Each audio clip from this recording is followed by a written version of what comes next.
I'd like to call to order the meeting of the Clinton Heights Community Relations and Recreation Committee. It is 5:03 on February 9th. Present are myself, Joe DeWitt Foy, Chair of the committee, Co-Chair Councilman Jim Posh, and Committee Member Councilman Cobb. Also present, Mayor Petrus and Vice President Larson. And then we also have guests, Director Gonzalez from Parks and Rec and Director Shantz from Communications and Community Relations. So I wanted to start by having both of you give kind of like a high level overview of big picture initiatives for 2026. And then kind of we'll have discussions throughout that of how council can support or plug into these initiatives. If there's anything specifically you're anticipating needing from council, we can start to have that conversation now. Structure, how I'd like to structure it is for you to start, and then we'll have a topic that sort of overlaps with both departments, and then we'll shift to Parks and Rec. You're welcome to stay for as long of that conversation as you want, but we'll be shifting more into Parks and Rec at that point. So you have to stay for mine. Yeah. She told me I could have come later. You're here for the long run. So with that, I'll turn it over to you. Just sort of high level initiatives and plans for 2026 and how we can support you in that. That's great. So I came up with a list that I thought was especially relevant to the Parks and Rec component of it now. So that's, if you want more details, I can absolutely add more to this list, but I did want to focus on that in particular. Great. So first and foremost, we put out a Parks and Rec program guide. Mm-hmm. We put out that used to be embedded into Focus. I'm sort of rethinking that, in part because we got off of our production schedule and we knew that we had to get a Parks and Rec program guide out because they like to have them out in January, April, July, and October to meet registration dates and deadlines. So we were due to put one out in April. And more newly, we are not sending them to every single resident. We're just dumping a whole bunch off at the Parks and Rec Community Center. We leave a bunch here. We go to all the libraries, we go to the schools, we go to coffee shops, we just in the grocery stores, we mass distribute it. And that's for Focus or the program? It's gonna be now for both. Okay. Yeah, unless there's an argument to send Focus via mail again, which we'll entertain. And are those both still planned to be on a quarterly basis? I believe that Focus will likely turn into biannual. Okay. But then the rec guide more will always be quarterly. Got it. Yeah. So, what we could use from you is always promoting it. I could certainly come to council to talk about it, talk about the process, talk about what goes in it and why. But obviously that's very directly related to Parks and Rec. I'm sure we'll both talk about this, but you more than me, I imagine, but we are partnering with Comms is partnering with Parks and Rec to assist their new events coordinator. And obviously the events coordinator is going to be responsible for the vast majority of planning, but Comms is integral to any event that the city puts on for marketing and promotions. We also just, because of last year, we ended up participating a great deal with Parks and Rec and planning major events. And so we have resources and project management tools and all sorts of things that we do. So we will continue to support Andres and Jamie in that, in the major events, especially coming up, and the minor ones. We are responsible for supporting Caden Park and all of its publicity. So Caden Park has its own Facebook page. It has its own newsletter. But Treat Hanks in our department is the graphic designer for the entire city. So he will publish, their grants, the giant schedule that ends up in the park, probably any programming that they have, posters, flyers, both digital and print. And we will coordinate with them. In fact, I'm going to have a meeting with Suzanne sooner than later to talk about how Comms and Caden Park staff can really parallel each other's work and getting out as wide, casting as wide as a net as possible when we're publicizing upcoming events and concerts. We help to manage the Parks and Rec Facebook page. In fact, we created a separate one last year. We have a main Facebook page, but we also have a Parks and Rec Facebook page. And so lots of times we duplicate it because it seems like information that lots of people would want to know.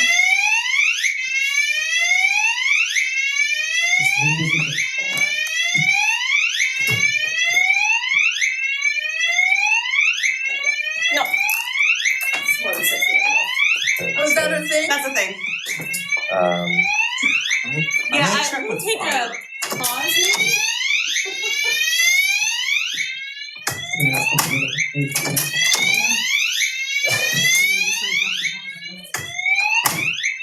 Is this your first committee meeting? It is. You'll remember.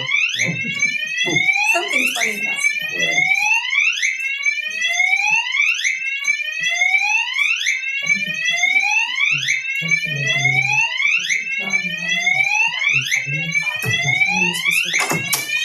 Take it to recess? I guess we'll recess. Yeah, I think we'll recess and then come back. Okay.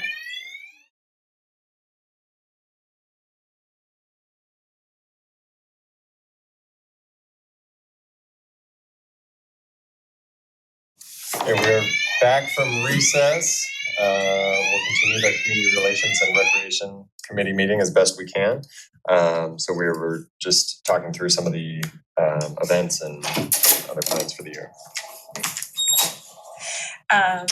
So I left off talking about the Parks and Rec Facebook page. I don't know if you can hear some of this, but so I'll wait for a minute. We have more staff in comms this year, and so we're building the capacity to be out in the community more often. At tabling tabling at organization events outside of the city, but tabling also at more of our own events. And so Steve and I have especially been working on building up all of the materials we need to be able to do that easily. And we have a project management board built out that starts to predict things that are happening out in the community and when we might send folks out. I think that would be an interesting thing to partner with council, Yeah, because just anyone can stand behind that table and give stickers away. absolutely. Well, we appreciate letting us know if you have opportunities for that. Absolutely, there are a number of ways I could do that too. I can also just send you the schedule and we can communicate about when you want to. Sure. Yeah. We are in the process of finalizing a resident satisfaction survey, and all of the edits have been made. There is a Parks and Rec section, so I think that should be intriguing to the committee.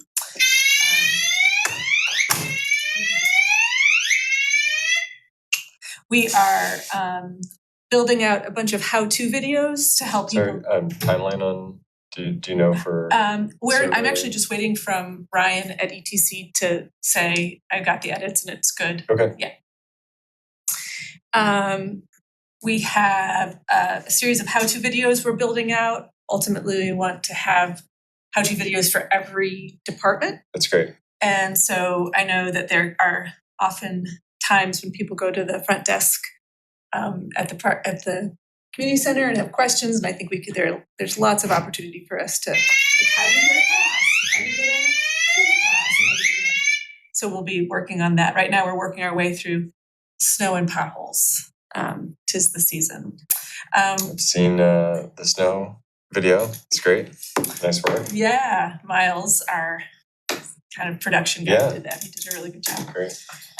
We're just in the preliminary stages of trying to potentially build out a merch, like a way for residents to be able to buy limited merchandise Okay. that is Cleveland Heights branded.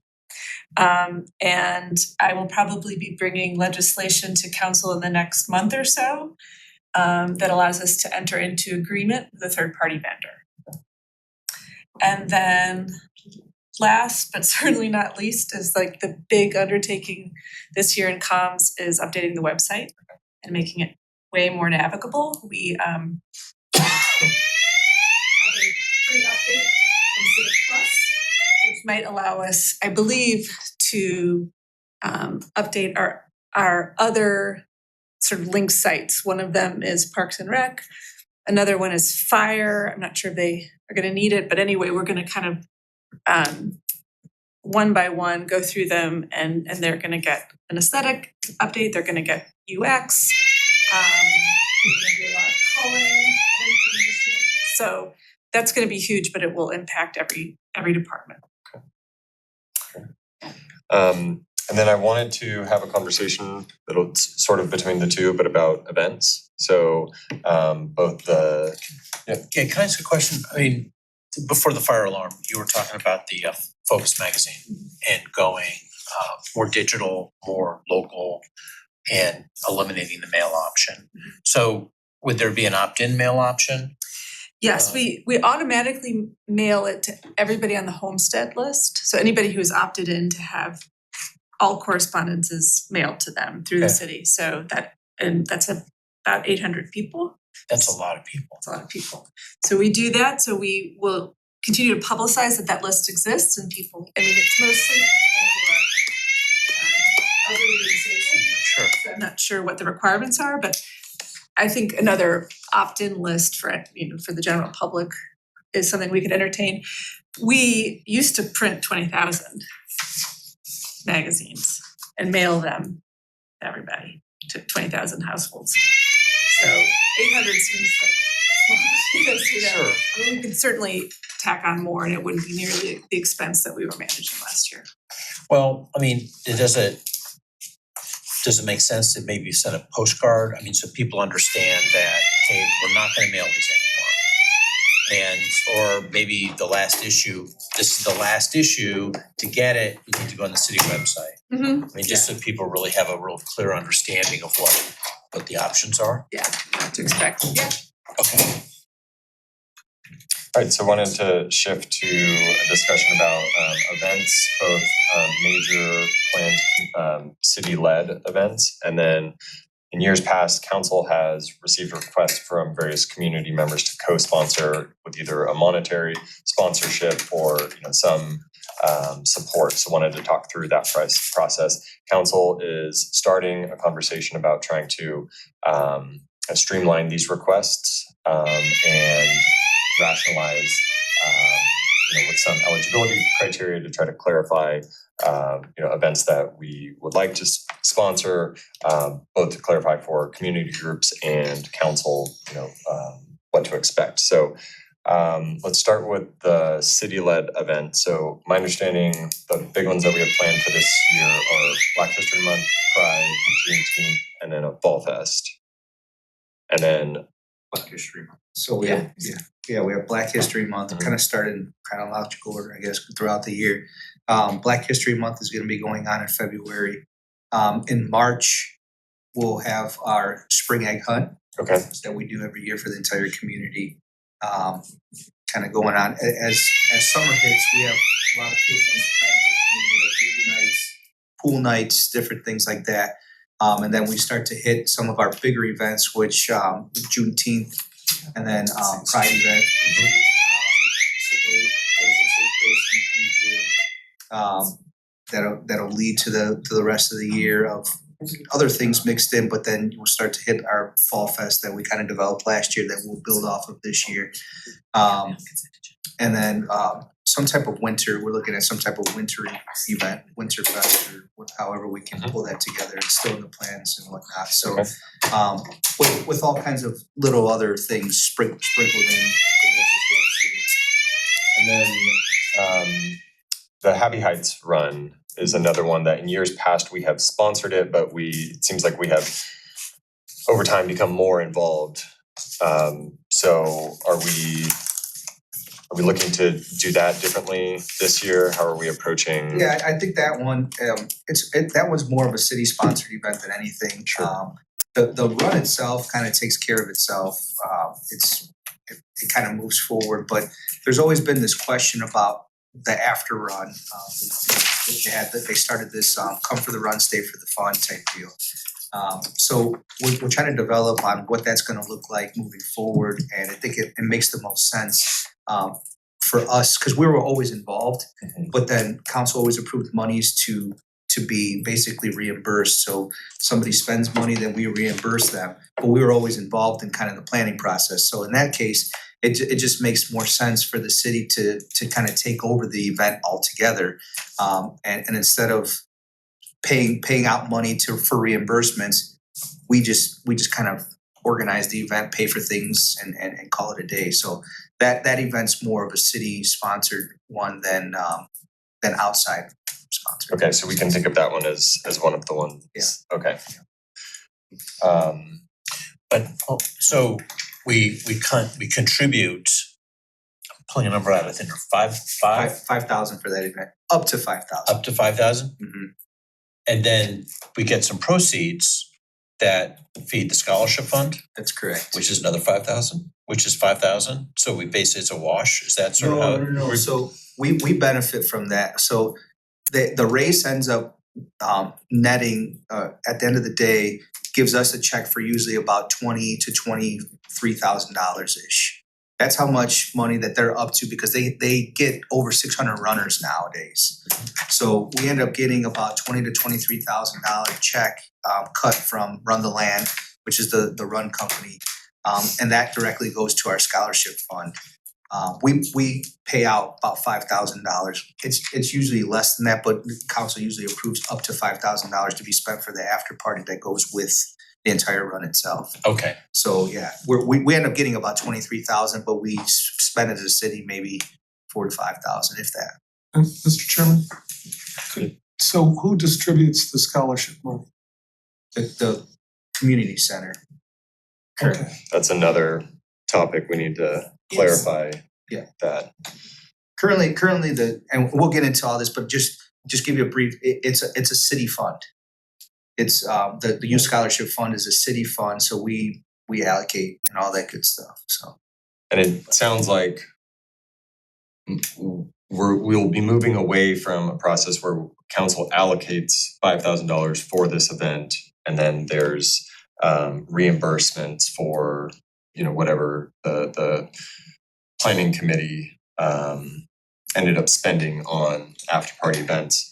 In this context, Parks and Rec will just lead the event, and they'll have some expenditures related to that, but it'll be different than in years past where council has allocated the $5,000 or whatever it was as a reimbursable amount.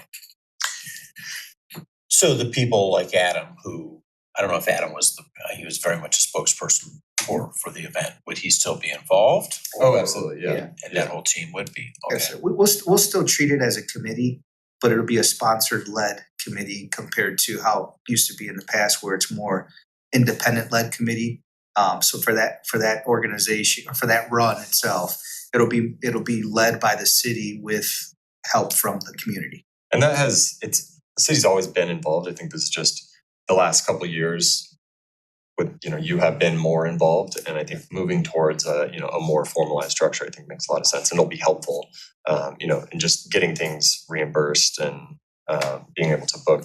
And it creates stability moving forward as well too, knowing that this event's being run by the city and it's gonna be successful for years to come, not just, okay, if it's community run, they can just decide, we don't have a committee this year, the event's going under, and that's the last thing we want for it, because they've built it up so well that they're getting anywhere from 600 to 700 runners every year now, and it's only getting bigger. And I think one difference where this one is a bit of an outlier is a lot of the other, I think all of the other events have a specific sponsor. They have, so there's Future Heights that puts on Music Hop, Dobama puts on their Fall Fest or Halloween Fest.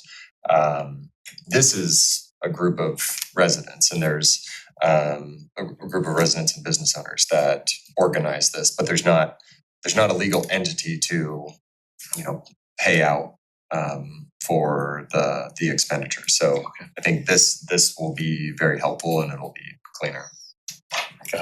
Is there a role for the SID in this event?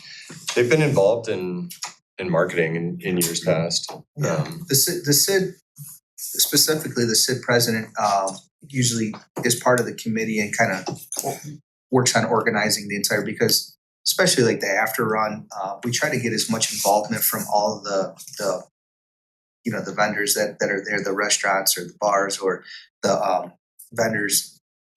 So the CID works together to try to see who wants to be open that day, because we do it a little bit earlier than that. So they do have an active role in that as well too.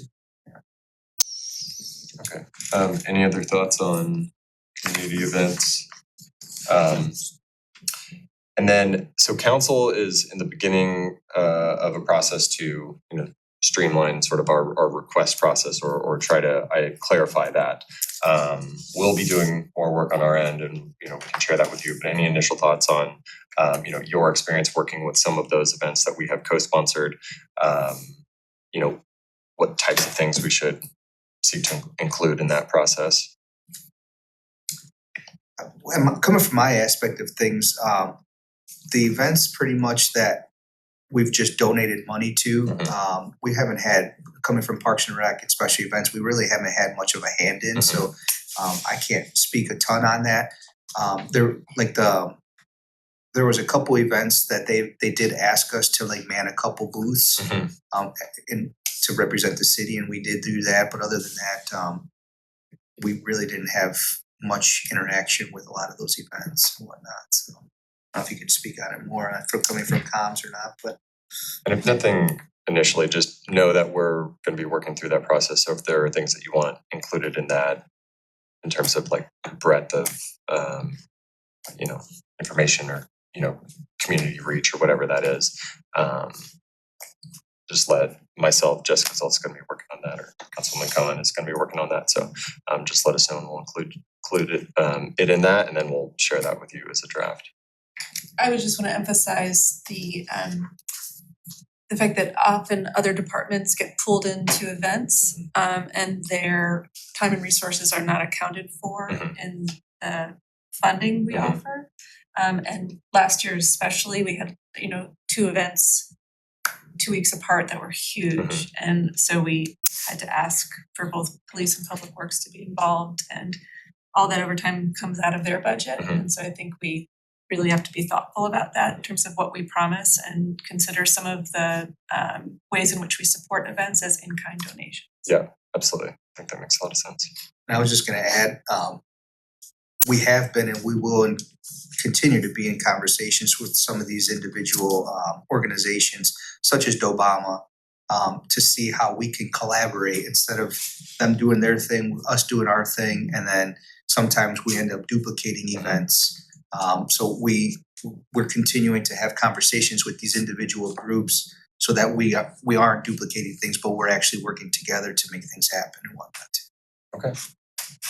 Can I just add too that something that Obama brought up in a meeting was other kinds of shared resources, and we have a number of resources that could be almost like a community shed, could be shared for each of the events, and other CIDs could ask, hey, do you have signage, do you have flags that we could use, that sort of thing. We would really, and I think it's per our mission to offer that to the CIDs and other event planners so that people aren't duplicating resources, there's not as much waste. Do we have anything like that currently? Yeah, we have quite a bit of events resources, Okay. the materials that Maybe we can just share, making that making that known. available. Accessible, Yeah, Okay, yeah, that's great. I don't think a lot of people know that, and Yeah. I think it's important that we offer that as a resource. Okay, great. Any other thoughts on that before we Nope, transition all good. to Parks and Rec? Nope, Okay, well, thank you so much. not that I don't want to stay. Yeah, right. So yeah, just overview, highlights, big initiatives for 2026 Yeah, and sort of where council I'll can plug go- in there. I'll be brief here, but as far as community center wise, we're continuing to expand our line of programming out there too. So specifically, we're looking to add things for kids. That was the biggest thing when I became the Parks and Rec director at the end of 2024. One of the biggest things was there's nothing for my kid to do, or programming. What can we add? So that's been at the top of our list for quite a while now. Is adding programming, and programming for children. So we're gonna continue to move in that right direction. I've noticed just an uptick in our foot traffic that's coming through our building, which is a great thing. Some of the things that you can actually physically see and touch, I guess, we're finishing up and presenting the Parks and Rec open space master plan. That's hopefully gonna be completed sometime in April, May-ish. That's the target date. They're just wrapping up their final engagements, group engagements, public engagements. They said that they will be having a group engagement with city council, so I'll let you guys know when that happens, because I know that there was some city council members that had mentioned, hey, we have some great ideas too that nobody's talked to us about. So that is important. So they're going to be getting with city council to get like a group engagement with you guys as well too. So we're excited for that plan, because I know that there's been a lot of talks regarding the budget coming around. Like, we need to specifically capital budget about start coming up with like a 5 to 10 year master plan with when it comes to capital. Well, that Parks and Rec open space master plan, that's almost going to be like our 5 to 10 year master plan that's going to be built into our budget as well too. So it's going to be something that we're not just doing just to be put on a shelf, but hopefully to be implemented as well too. So we're excited for that to come to life. Some of the other things that we have a full boat of things that are going to be happening Parks and Rec wise this year. We're going to be finishing up the Dennison Park splash pad. That'll be operational come this upcoming summer, hopefully June at the latest July. And then we're going to be adding a top playground over there and an ADA accessible bathroom to the same location over there. So that whole area is just really going to come to life. It's sitting on the old area where the pool used to sit. So that's going to be a really, really nice addition over there and really kind of complete Dennison Park over there. Down at Kane Park, we got the Kane Park, the switchback ramp, the sledding hill, and the in-hill seating. That's all. Fabrizi's going to be coming back this upcoming spring just to put the final touches on everything. So that's 100% done and complete. So we're looking forward to that being all done. And then as that continues down at King Park as well too, we're going to be redoing the tennis courts, resurfacing the tennis courts, and also redoing the skate park. The skate park will involve some public engagement and public discussion and whatnot to get the community's feedback. I think that there's already a survey out that COMS has been distributing, so that'll be nice. And then that'll really, I think the last touch will be next year. In our capital budget, we'll replace that playground because it's really old and falling apart. So we'll replace that playground, and then that'll really cap off that entire area as well too. So we're looking forward to that. Are you anticipating the skate park construction to happen in 26? Yes. Okay. That'll happen So in 26 and be feedback completed. design, Yep. okay, is happening now. Yeah, and they told us construction later. they told us they're on schedule for everything to hopefully be completed with the project by November-ish of 26. Okay, thanks, Councilwoman Cohen. Yes, I actually have a question on the skate park. Is it used, or like what was the evaluation that went into redoing a skate park as opposed to repurposing the space? So, gonna be completely honest with you, I don't know what was used to evaluate it, but there was already a grant in the works and in place by the time I got on board. So it was just me picking up the pieces of the puzzle and moving forward with the skate park. If you go down there, it is used. There are kids, but unfortunately it's so outdated that people go to other skate parks to skate. I mean, the people, they go to Lakewood. Lakewood just built a beautiful one. They're actually they used the same vendor that we are using to create it. And then our vendor that we are using actually did an analysis that's the reason why, one of the reasons why we went with them. And they said that your area is a great candidate for a skate park because of the demographics and whatnot. So according to them, they're telling us that just like Lakewood, we're a great location for it as well too. And how much is that fully funded by the grant? No, Funding? it's half funded. So we had a little bit more than half funded, or a little less than half funded. I'm sorry. We put in $390,000 and the grant was matching. So we got a $390,000 grant. So between the $780,000 that we got between city and grant, that's covering the tennis court resurfacing and then also the skate park. And that was the city's $390,000 contribution was out of which fiscal year budget? Out of 25. So the purchase orders were actually secured and encumbered out of the 25 budget. And just to confirm, so this is like a done deal, contracts are signed, it's moving forward, like we've dedicated $390,000 to a skate park. Yeah, contracts have already been signed, yes. Okay. What was the funding source for the 390? It was the Land and Water Conservation Fund, No, ours, capital. capital, okay. So with the Stramp switchback, that's the name. I think it's a switchback. That's what we kind of like entitled it because it switches back, so yeah, the switchback ramp. Didn't we have to take out a basketball court for that? And is that gonna get replaced? No, the basketball court is still standing and exists. That's interesting. I thought the original plans were that it was gonna have to come Yeah. out. The basketball court actually sits on the side where the in-hill seating is, Okay, not on the actual switchback ramp. Okay. Further down the Yeah. hill. well, that's good. Mhm. We have to Yeah, replace it still exists. We did not have to take it out. Yeah. And regarding the Parks and Recs plan, is there a way to like double check to see if they've had a focus group with the schools? I could check on that. Yeah, if you could. Sure. I mean, I think, now that we're seeing more pool hours and stuff, just the collaboration and making sure we understand what their needs are, I think would be very helpful. Sure. So I could double check on it for if you sure. would, thank you. Absolutely. Back to the skate park just for a second. Do we have a safety plan? What's our liability? I mean, I know other places have these parks, but how does that work?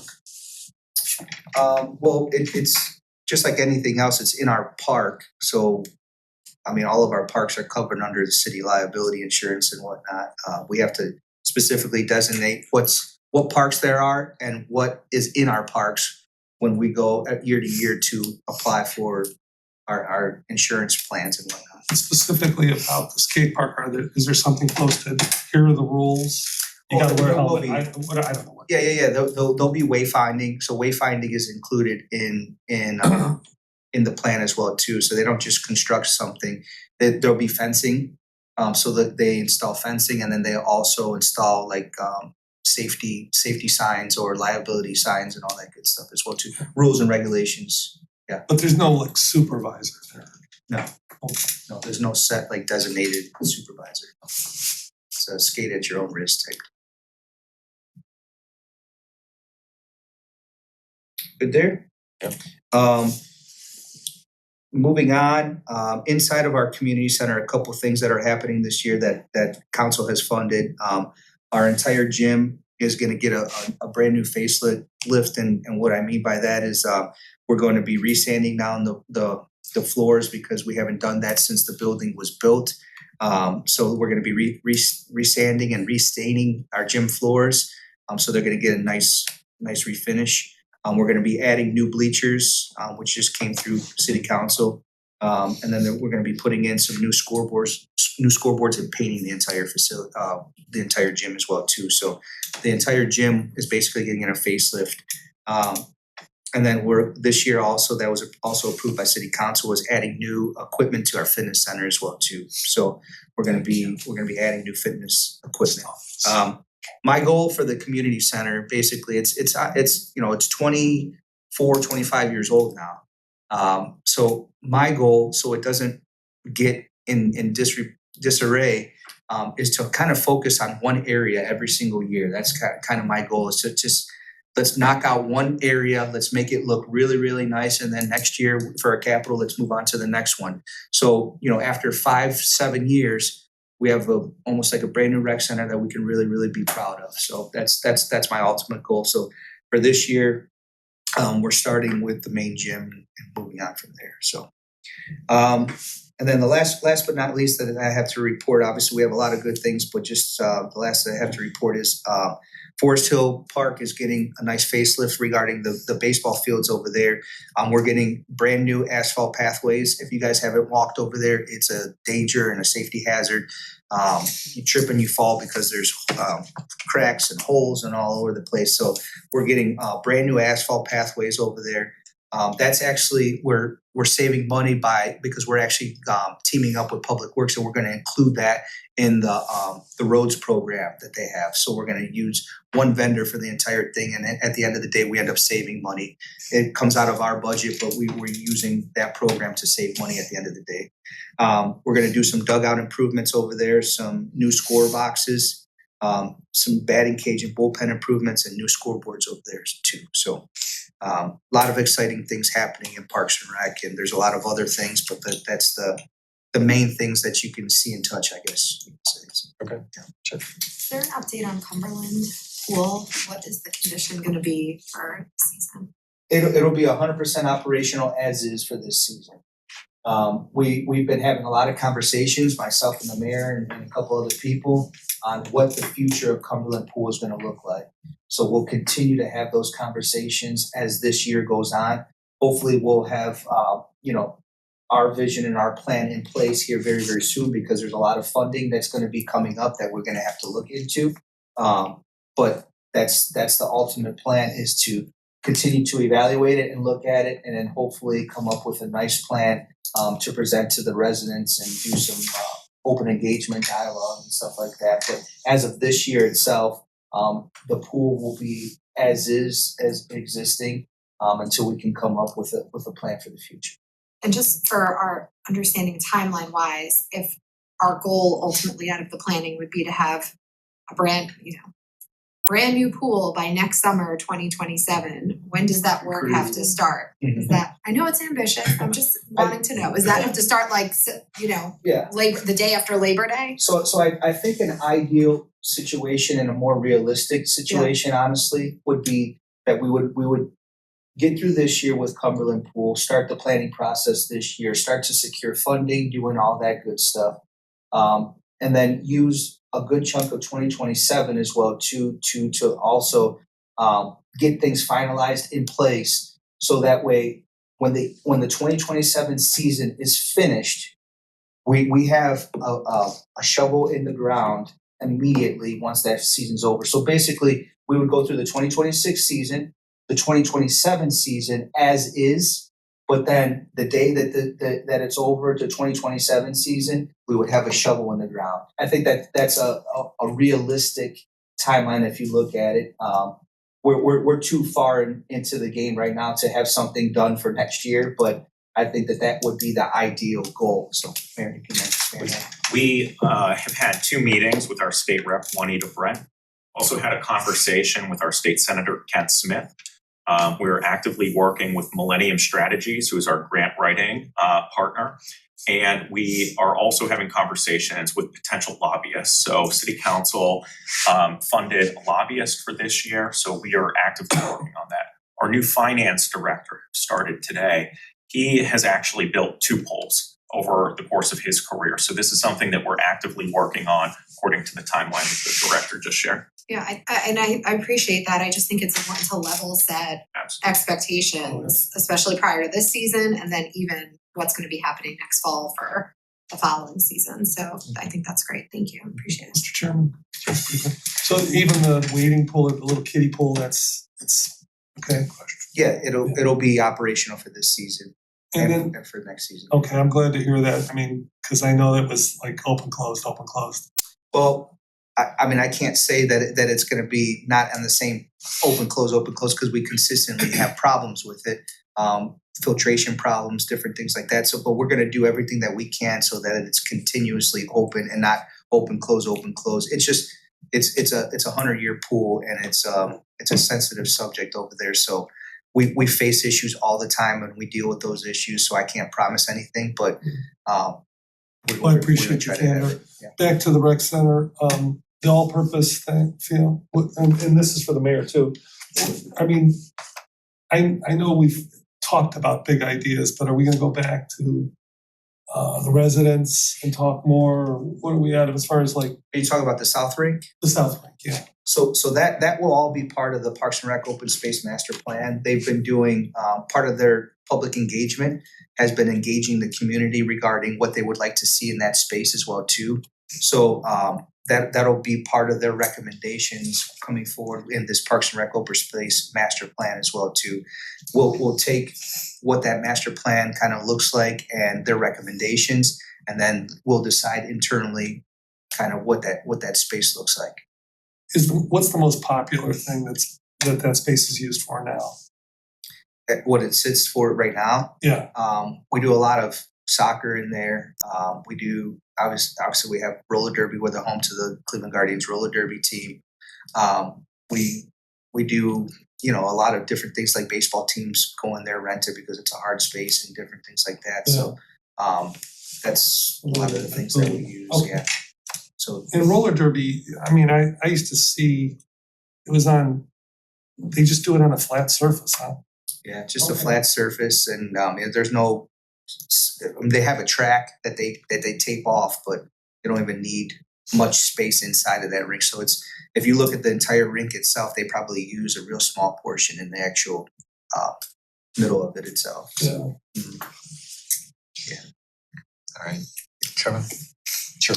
Can we have a brief conversation about the pool? Or maybe not have a conversation about the pool now, but there's a lot of very strong-minded people in this community and what they believe that pool should look like.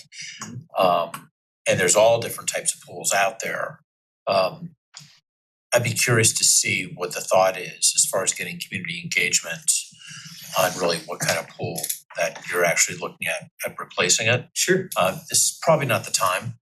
I was just gonna say that we've done already one portion of public engagement. But I know that the mayor has made it very well known that he wants to continue those public engagements moving forward. So this is a community decision, not just an administration decision. If I could add one more thing. So as a lot of people know, I visited a lot of public pools across Northeast Ohio. There are some really great ideas out there. I do not have a strong preference for what a future for Cumberland might look like, but we just need to do something. At this point, the county has reached out to us telling that they have detected that chlorine in their local watershed has come from our pool. Right. So I don't have a strong feeling on what it looks like, but we just have to do something. And I'm committed to there being a robust public input process so that whatever we end up at is something that residents have had a lot of input on. In the one meeting that we did have, and I think it was before you were on council, it was like a kind of a good, better, best. There were three choices, and of course they progressively got more expensive. I would imagine since then it's gone up. It was like 8 million, 10 million, and 12 million or something. It was like that kind of a thing. Well, I think some of that was GGB was hired to construct something behind the community center, an indoor pool. I mean, I think We had a consultant and they were there. Speaking for myself, I do not support the idea of building another indoor pool. I think that we already have one taxpayer funded indoor pool at the high school, and that the better thing for us to do is first try to expand ours there. I think that we need to focus on what we already have, and Cumberland next year turns 100 years old. So that's my personal priority. thank you. It's good to know that. Okay, I think much more to come on pool planning, but just being cognizant of time, we'll wrap up there. Any other last?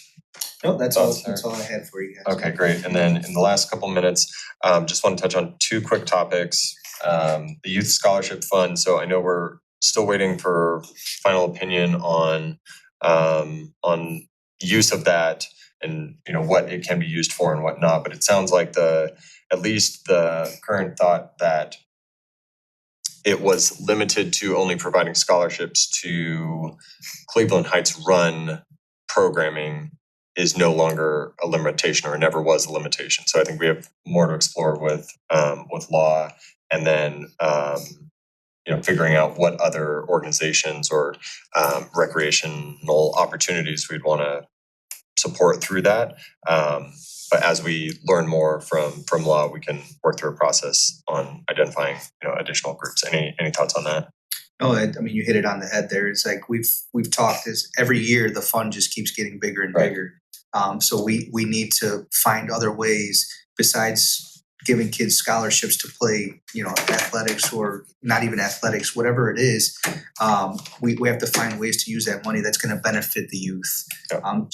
And the key word is youth. I mean, that's what the money is raised for and all that good stuff. So we're gonna start being super creative on how we can use that money to benefit the youth of our community and not just scholarship. And to clarify, was it 20,000 that was transferred from that fund to Parks and Rec this past year or in 26? I believe so. In the 2026 budget, I think usually it's only 5,000, but I asked for this year for 20,000 to be put in there. So we can expand a little bit more robust programming out of that youth scholarship fund. Okay, so more to come there. Really quickly, would you consider looking at transportation, because there are kids in my neighborhood that can't get over to the restaurant, so a scholarship's great, but they can't use it if they can't get there, so Yeah, just a thought. We are open to any and all suggestions at this point. I mean, the money has to be used for good use. Absolutely, Yeah. totally agree. No, Quick request, Director Gonzalez, can you send us information on the fund, like what is it being used for now? Just so I don't know about you, Councilman DeFoy, but I have very little background on it, just from not being on council, so if you could send more information, Absolutely. that would be great. And then the last thing real quick, so resolution number 031, this is legislation refers to the LGBT Community Center of Greater Cleveland renting space at the community center. Could you just, with this legislation wasn't specifically referred to this committee, so we're not gonna be voting on a recommendation, but just any information you can share on that, we'll be discussing again at our next meeting. Yeah, sure. So this goes back to the previous administration under Mayor Sarin. One of his big initiatives at that time was to bring an east side location of the LGBT center. They currently exist on Detroit Road in Cleveland right now. So they were looking to expand and they were looking at Cleveland Heights to expand to.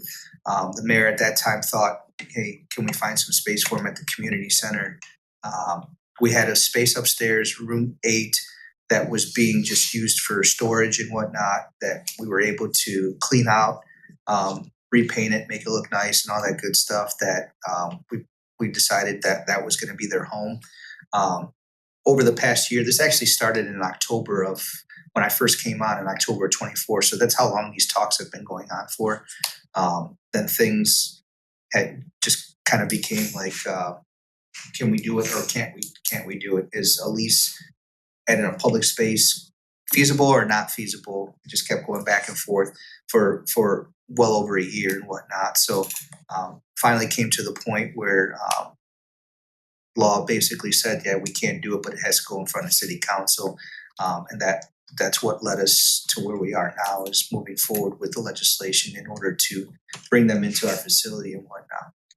And any challenges or things that you think we should be aware of in terms of accessing that space? Is it beyond where someone would typically need to scan in to get access to the community center? How are you thinking through logistics of that? So basically when we come up with the contract, it'll only be during operating hours. So they will not be given access to that space during hours that are outside of our normal business hours.